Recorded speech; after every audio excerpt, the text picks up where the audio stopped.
a video to share some insights from a Reiki master. Working in this industry now for a long time. Let's not worry about numbers anyway. I've had a month of a lot of very interesting one-to-one sessions that I believe have highlighted a pattern that I want to talk about. And that pattern is how important it is for each individual human to have the opportunity to explore their own feelings, their own imagery, their own thoughts, their own needs without judgment.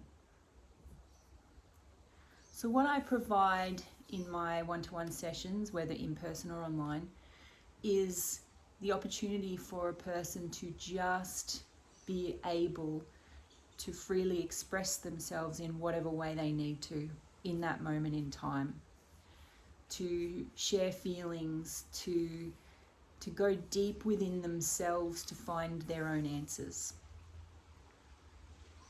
And every single human is really clever.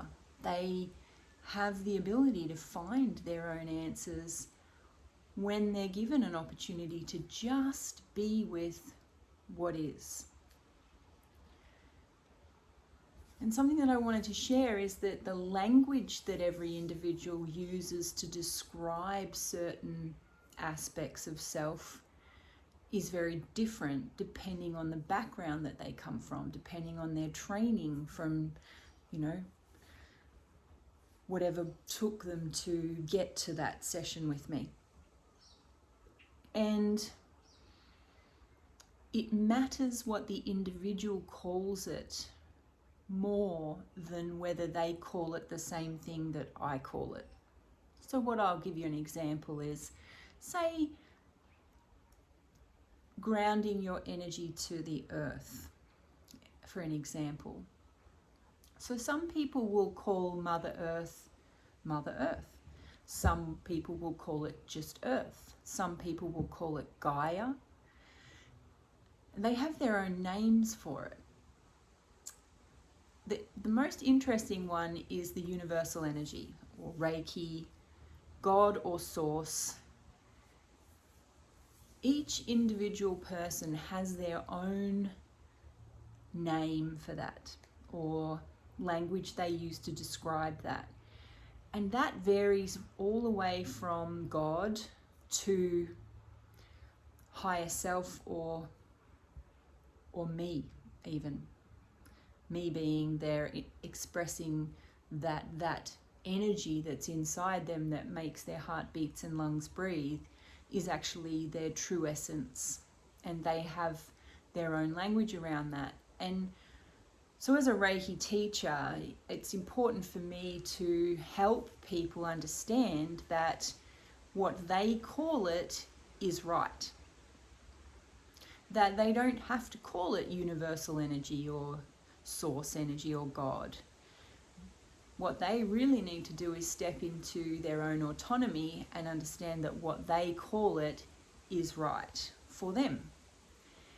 And when they have the opportunity to do that in a session and connect to their own belief systems around this, something magical happens. And that's the bit that I love about these sessions, one-to-ones. Even one-to-many. You can do these same sessions that I do in one-to-one sessions. We can also do that in a one-to-many situation.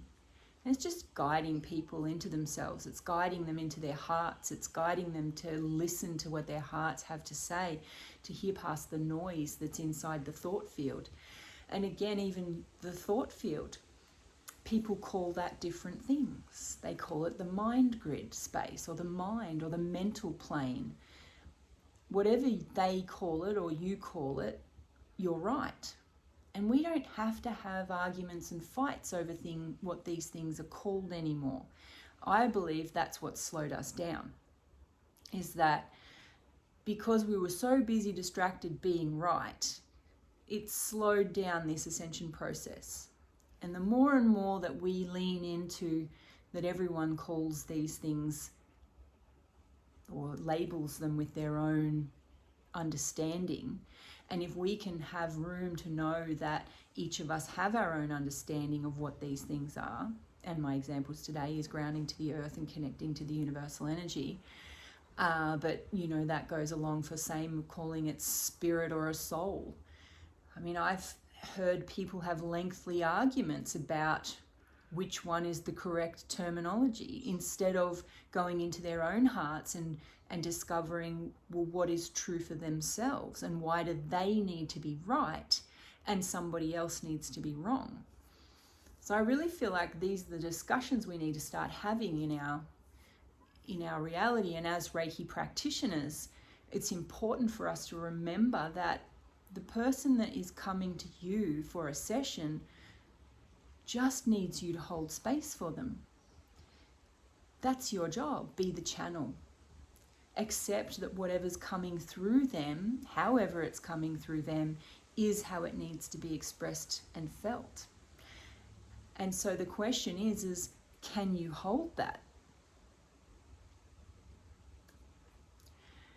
Because that is our job as Reiki Masters, is to be able to hold that safe space for people to express themselves without you as the Reiki practitioner taking it on personally or making it about you in some way.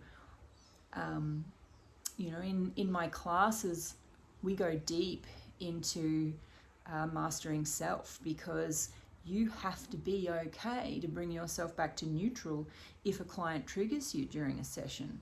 If something they're saying brings up something within your experience that you need your attention, you need to give your attention. Because those triggers that come up deep within each of us, and where none of us are immune, we all get it, right?